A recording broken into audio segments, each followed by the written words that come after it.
इस news bulletin के प्रायोजक हैं डेन ब्रॉडबैंड, भागलपुर का सबसे फास्ट ब्रॉडबैंड सर्विस। हम आपको ऑप्टिकल फाइबर के माध्यम से 100 Mbps की स्पीड देते हैं। आकर्षक ऑफर 3 महीने के साथ 1 महीने का रिचार्ज फ्री। नाथनगर थाना क्षेत्र के राघोपुर पंचायत के माधोपुर गांव निवासी अधिवक्ता वीरेंद्र मंडल के पिता सूर्यनारायण मंडल की आज सुबह करीब 9 बजे गोली मारकर हत्या कर दी गई। सूचना पर पहुंची नाथनगर पुलिस ने घटनास्थल से 3 खोखा और एक हीरो होंडा आई स्मार्ट मोटरसाइकिल बरामद किया है। वहीं भागलपुर के city SP Sushant Kumar Saroj, IPS पूरन कुमार झा और नाथनगर थाने की पुलिस मौके पर पहुंचकर मामले की जांच में जुट गई। मिली जानकारी के मुताबिक नाथनगर थाना क्षेत्र के माधोपुर गांव निवासी व्यवहार न्यायालय भागलपुर में कार्यरत अधिवक्ता वीरेंद्र मंडल हर रोज की तरह न्यायालय जाने के लिए अपने घर से निकल रहे थे। तभी रिश्ते में चचेरे भाई समेत अन्य 3 से 4 लोग हथियार से लैस होकर गोलीबारी करने लगे। किसी तरह वीरेंद्र ने कमरे में छुपकर जान बचाई।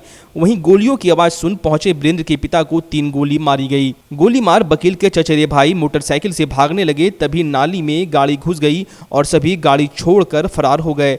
वहीं घायल पिता को आनन फानन में मायागंज अस्पताल ले जाया गया, जहां उनकी इलाज के दौरान मौत हो गई।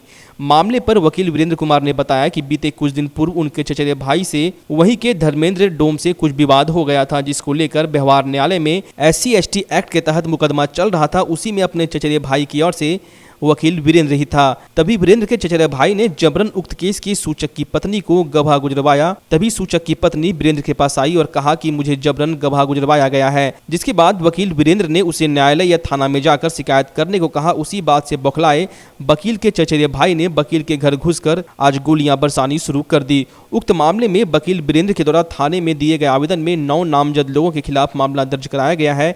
मामले पर सिटी एसपी सुशांत कुमार सरोज ने कहा है, नामजद अभियुक्त की गिरफ्तारी के लिए इलाके में सघन छापेमारी की जा रही है। आरोपी को किसी भी हाल में बख्शा नहीं जाएगा। बहुत जल्द ही गिरफ्तार कर उसे जेल भेज दिया जाएगा। उसमें वो जबरदस्ती इन्फॉर्मेंट की मां को गवाही गुजरवाने के लिए ले गया था 7/2/2020 को। और दूसरे दिन उसकी मां हमको आकर के बोली कि देखिए हमको ज़बरदस्ती ले गया था। हम बोले थाना जाओ, कोर्ट जाओ, हम क्या करेंगे, हम तो उसके तरफ से वकील है। उसी दिन से वो कहने लगा कि कहा है उसको तुम कुछ बोला, अब तुम्हें गोली मार देंगे। और उसी दिन से उसके बाद तब फिर उसने मेरे हिस्से की ज़मीन पर भी ज़बरदस्ती चढ़ करके घर बनाने लगा। हमने सब कोर्ट में दिए हैं उसके केस में, और वकालत खाना में दिए हैं जो SP को फॉरवर्ड किया है। उसके बाद SP साहब को दिए हैं और कोर्ट में सहना भी गए, थाना में भी सूचना दिए हैं। सूचना देते देते थाना में थक गए, लेकिन थाना वाला कोई सुनवाई नहीं कर रहा है। देखिए अभी वहाँ खड़े ही थे, हत्या सूचना मिली कि हम लोग आए और जांच चल रही है। और जो कंप्लेंट का लड़का है ना, और लिख के नहीं दिया है, लिख के दे रहे हैं, फिर प्राथमिकी दर्ज कर नहीं। जो भी इसमें दोषी है सही जांच की जाएगी और साक्ष्य के आधार पे आगे कार्रवाई की जाएगी। जिसकी हत्या सर हुआ है उसका बेटा का वकालत भी करते हैं? जी हाँ, वो वकील भी हैं, वकालत भी करते हैं और उनको लिख के भी दिया ही नहीं है, लिख के देते हैं फिर केस दर्ज कर रहे हैं। अब तक जांच में सर क्या मामला स्पष्ट हो रही है कि इस विषय से? देखिए जो घर वाले ने वो बताया कि ज़मीनी विवाद है। कुछ हमने गांव में पूछताछ किया आसपास के लोगों से, वहाँ दूसरा मामला भी आ रहा है जिसको छानबीन करेंगे। ठीक। लोदीपुर थाना क्षेत्र के चकदरिया गांव से हथियारों का जखीरा बरामद होने से इलाके में सनसनी फैल गई। आपको बता दें, विगत कुछ वर्षों से अवैध हथियार निर्माण के लिए चकदरिया गांव में कई बार पुलिस ने छापेमारी की है और आसपास के गांव से हथियार बनाने की सामग्री भी बरामद की गई है। लोदीपुर थानाध्यक्ष लाल बहादुर ने गुप्त सूचना के आधार पर छापेमारी करते हुए पूर्व पंचायत समिति सदस्य मोहम्मद मुजम्मिल, पिता स्वर्गीय मोहम्मद रफीक के घर से राइफल, बंदूक व कारतूस के साथ साथ हथियार बनाने में प्रयुक्त होने वाले अन्य उपकरण भी बरामद करने में सफलता पाई है। थानाध्यक्ष ने बताया कि बरामद सामग्री में एक राइफल, 315 बोर का loaded single shot, base machine, drill machine, अलग अलग आकार के हथौड़ी, चिमटा, पिस्टल और हथियार निर्माण में उपयोग होने वाले अन्य औजार, बीबो का मोबाइल आदि बरामद किया गया है। सूत्रों की माने तो मुंगेर से यहां का संपर्क बना हुआ है एवं आपराधिक तत्वों का इस इलाके से संपर्क बना रहता है। सही में छापेमारी हो तो हथियारों का खजाना मिलेगा। बहरहाल इस बात से इनकार नहीं किया जा सकता कि आने वाले विधानसभा चुनाव के मद्देनजर हथियार निर्माण किया जा रहा हो। गत माह पड़ोस के ही गांव डहरपुर में हथियार बनाने की सामग्री बरामद की गई थी। बहरहाल पुलिस पूरे मामले का अनुसंधान कर रही है। गोराडीह थाना क्षेत्र के सालपुर गांव में नल से पानी भरने के विवाद में छोटे भाई ने बड़े भाई की पेट में चाकू घोंपकर हत्या कर दी। घटना के बाद आरोपी फरार हो गया। थाना प्रभारी ने बताया कि आरोपी की गिरफ्तारी के लिए छापेमारी की जा रही है।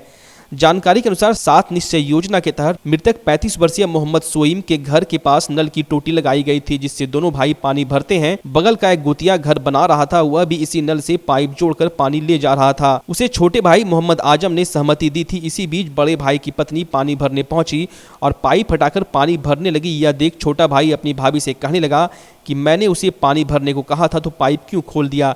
इसके बाद विवाद काफी बढ़ गया। पत्नी से विवाद होता देख मोहम्मद सोईम वहां पहुंचा तो दोनों भाई में हाथापाई होने लगी। इसके बाद छोटा भाई दौड़कर घर से चाकू लेकर आ गया और मोहम्मद सोईम के पेट में घोंप दिया, जिसके बाद आनन फानन में परिजन उसे इलाज के लिए अस्पताल ले गए, लेकिन रास्ते में ही उसकी मौत हो गई। पत्नी बीबी रजीना ने पुलिस को बताया कि देवर ने पति की हत्या की है। वहीं घटना के आरोपी भाई मोहम्मद आजम फरार हो गया है। थाना प्रभारी आशुतोष कुमार ने बताया कि पत्नी के बयान पर प्राथमिकी दर्ज कर आरोपी की गिरफ्तारी के लिए छापेमारी की जा रही है और सबको पोस्टमार्टम के लिए भेज दिया गया है। चुनाव को लेकर प्रशासनिक तैयारियां जोरों पर है। आज भागलपुर के समाहरणालय परिसर स्थित जिलाधिकारी कार्यालय में जिला निर्वाची पदाधिकारी सह जिलाधिकारी प्रणब कुमार की अध्यक्षता में बैठक का आयोजन किया गया। बैठक में जिले के सभी प्रखंड के नोडल अधिकारी शामिल हुए। इस दौरान जिलाधिकारी ने मतदान केंद्र पर किए जाने वाले जरूरी इंतजाम को लेकर चर्चा की। साथ ही सभी नोडल पदाधिकारियों को मतदान का प्रतिशत बढ़ाए जाने को लेकर भी मतदाताओं को जागरूक किए जाने की बात कही। नाथनगर थाना क्षेत्र के चंपानगर कुम्हार टोली के 17 वर्षीय युवक नरेश पंडित के पुत्र शिवम कुमार की चंपा नदी में डूबने से मौत हो गई। मृतक शिवम 10वीं कक्षा का छात्र था। मिली जानकारी के मुताबिक करीब 10 बजे वह घर से निकला था। तभी करीब 11 बजे उसकी मां जब खाना खाने के लिए उसे ढूंढने निकली तो आसपास कहीं पता नहीं चला। तभी किसी ने चंपा नदी में एक युवक की डूबने की जानकारी दी। परिवार वाले जब आनन फानन में चंपा नदी पहुंचे तो वहां रखे चप्पल से उसकी पहचान हुई। सूचना पर पहुंची एसडीआरएफ की टीम के द्वारा करीब 4 घंटे तक कड़ी मशक्कत के बावजूद भी सब नहीं मिल पाया। मामले पर नाथनगर सीओ राजेश कुमार ने बताया कि एसडीआरएफ की टीम के द्वारा खोजबीन जारी है। देर शाम तक सब नहीं मिला है। सब मिलने पर आगे की कार्रवाई की जाएगी। पूर्वी बिहार के सबसे बड़े अस्पताल भागलपुर के जवाहरलाल नेहरू मेडिकल कॉलेज परिसर में ऑक्सीजन जनरेशन प्लांट का शिलान्यास मुख्यमंत्री नीतीश कुमार ने वीडियो कॉन्फ्रेंसिंग के माध्यम से किया। वैश्विक महामारी कोरोना वायरस के संक्रमण के दौरान लोगों को होने वाले परेशानियों को देखते हुए मायागंज अस्पताल में ऑक्सीजन जनरेशन प्लांट का शिलान्यास किया गया। शिलान्यास के दौरान अस्पताल अधीक्षक doctor Ashok Kumar Bhagat, medical college के प्राचार्य डॉक्टर हेमंत कुमार सिन्हा, अस्पताल के आईसीयू वार्ड के इंचार्ज डॉक्टर अर्जुन प्रसाद सहित कई चिकित्सक और स्वास्थ्यकर्मी मौजूद थे। जगदीशपुर प्रखंड अंतर्गत मनरेगा कार्यालय के कर्मचारी कार्यालय नहीं आने की अपनी मनमानी जारी रखे हुए हैं।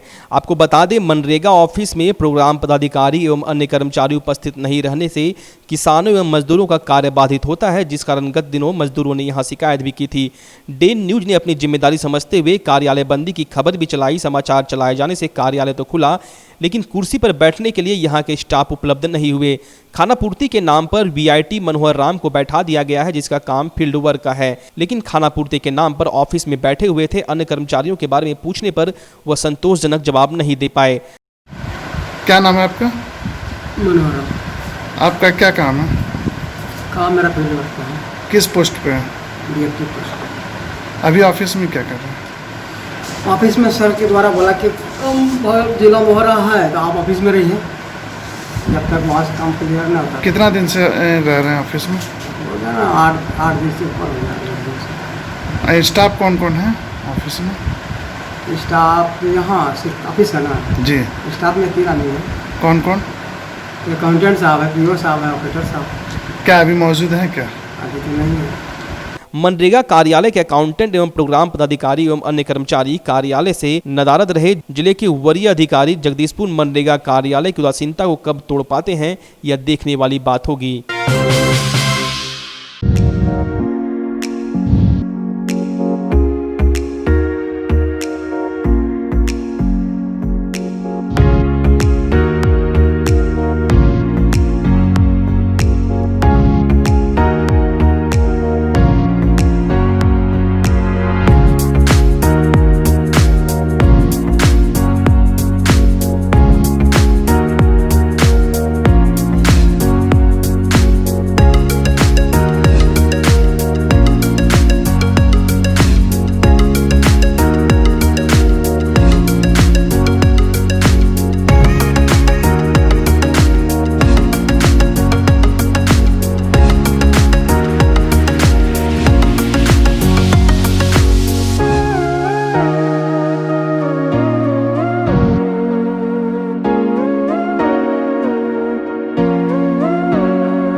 बच्चा जब जन्म लेता है तो कई बार बच्चा तुरंत नहीं रोता है, रोने में देर हो जाता है। ऐसे में बच्चा क्षतिग्रस्त हो जाता है और उसके बचने की संभावना कम हो जाती है।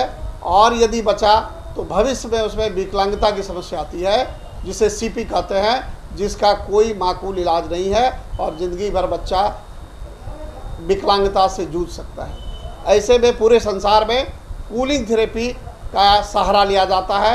जन्म से ठीक 6 घंटा के अंदर यदि उसको कूलिंग थेरेपी दिया जाए तो उससे उसका सीपी की समस्या कम होती है और बचने की भी संभावना बढ़ती है। पहली बार बिहार झारखंड में आपके शहर के स्नेह नवजात शिशु बाल सेवा केंद्र में यह मशीन उपलब्ध है। कभी भी ऐसी बात हो कि बच्चा रोने में विलम्ब हो गया तो आप स्नेह नवजात शिशु बाल सेवा केंद्र में जरूर संपर्क करें।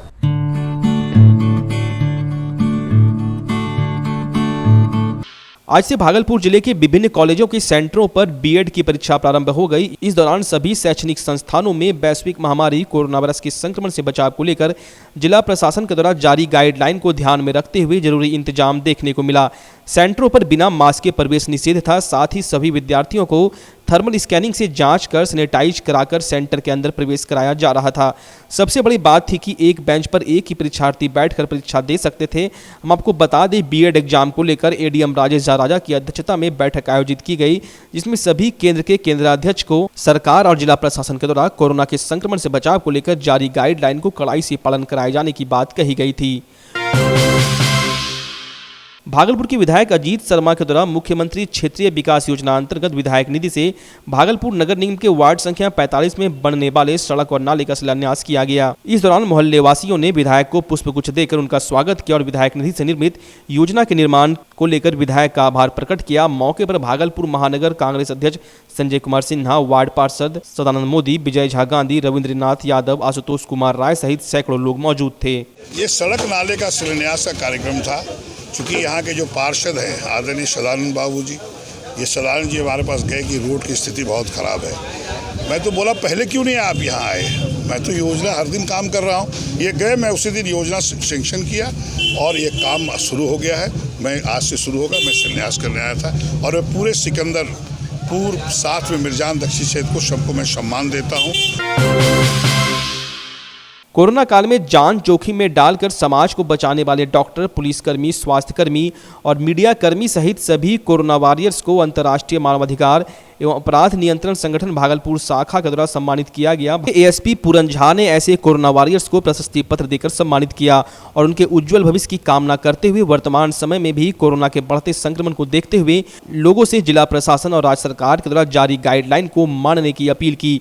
डे न्यूज की टीम को कोरोना काल में सामाजिक मुद्दे से जुड़ी खबरों को प्रमुखता से दिखाए जाने को लेकर भी सम्मानित किया गया। चैनल के वरिष्ठ कैमरा पर्सन सुबोध कुमार को एसएसपी पूरन झा ने प्रशस्ति पत्र देकर सम्मानित किया। कार्यक्रम जो है, जिस तरह से कोरोना में लॉकडाउन के दौरान सभी पुलिसकर्मी जितने भी मीडियागण, डॉक्टर, नर्स, जितने भी लोग कार्य किए हैं इस कोरोना में और लोगों को प्रोत्साहित किए हैं, जागरूक किए हैं, इसी चीज़ को देखते हुए अंतर्राष्ट्रीय मानवाधिकार एवं अपराध नियंत्रण संगठन सभी को प्रशस्ति पत्र, life time achievement certificate. Corona warriors में जो पुलिस महिला कर्मियों ने, पुलिस पदाधिकारियों ने, पुलिस सिपाहियों ने जो भूमिका निभाई थी, उन सभी का सम्मान किया गया है। काफ़ी अच्छी पहल है कि यही लोग थे जो फ्रंटलाइन वॉरियर्स थे, आप लोग थे जो उस वक्त सब कुछ कवर कर रहे हैं। कोरोना संक्रमण के बीच भागलपुर की संस्था वी केयर के द्वारा संक्रमण पर रोकथाम को लेकर भागलपुर के जवाहरलाल नेहरू मेडिकल कॉलेज अस्पताल के ब्लड बैंक में कोरोना से ठीक हो चुके संस्था के लोगों ने प्लाज्मा डोनेट अभियान की शुरुआत की। संस्था के 2 लोगों ने प्लाज्मा डोनेट किया, जिसमें पत्रकार अश्वनी कुमार सिंह और अमित रक्षित शामिल हैं। पूरे देश में कोरोना वायरस का कहर तेजी से फैलता जा रहा है। तमाम कोशिशों के बावजूद रोज हजारों की संख्या में नए मामले आ रहे हैं। संस्था के संस्थापक सदस्य मनीष चौबे ने बताया कि मरीजों को ठीक करने में प्लाज्मा काफ़ी अहम योगदान दे रहा है। उसे देखते हुए वी केयर ने कोरोना को मात दे चुके लोगों का प्लाज्मा डोनेट करने के लिए यह अभियान शुरू किया है ताकि प्लाज्मा की किल्लत ना हो। इस मौके पर संस्था के अध्यक्ष नीतीश चौबे, यश चौधरी, रिशु मिश्रा, जिसान, लवकुश, अंकुर सिन्हा, रिशांत आदि सदस्य मौजूद थे। आज हमारी संस्था वी केयर के द्वारा प्लाज्मा डोनेशन कैंपेन आज शुरू किया गया है, जिसे हम लोग आगे भी संस्था के द्वारा 2 लोगों के द्वारा प्लाज्मा डोनेट किया जाएगा और शहर के सभी जागरूक लोगों से भी अपील करेंगे कि जो भी कोविड-19 से इन्फेक्टेड हुए और 1 महीना से ज़्यादा उनके इन्फेक्टेड हुए टाइम हो गया, वो डोनेट कर सकते हैं प्लाज्मा। वो आगे आए और इस शिविर में डोनेट करें ताकि जो भी अभी इन्फेक्टेड पर्सन है उन्हें प्लाज्मा थेरेपी के हेल्प से उनका रिकवरी हो सके। आपके इस प्लाज्मा फ्रेसिस मशीन के द्वारा जो प्लाज्मा डोनेशन आप करते हैं, इसके द्वारा गंभीर रोगों को या रोगियों को हम लोग इस प्लाज्मा को डोनेट करते हैं, चलाते हैं उनका, और देने के बाद उनके शरीर की प्रतिरोधक क्षमता जो बढ़ाते हैं, उससे बीमारी की गंभीर अवस्था होती है वो हल्की अवस्था में आती है और मरीज ज़्यादातर ठीक हो जाते हैं।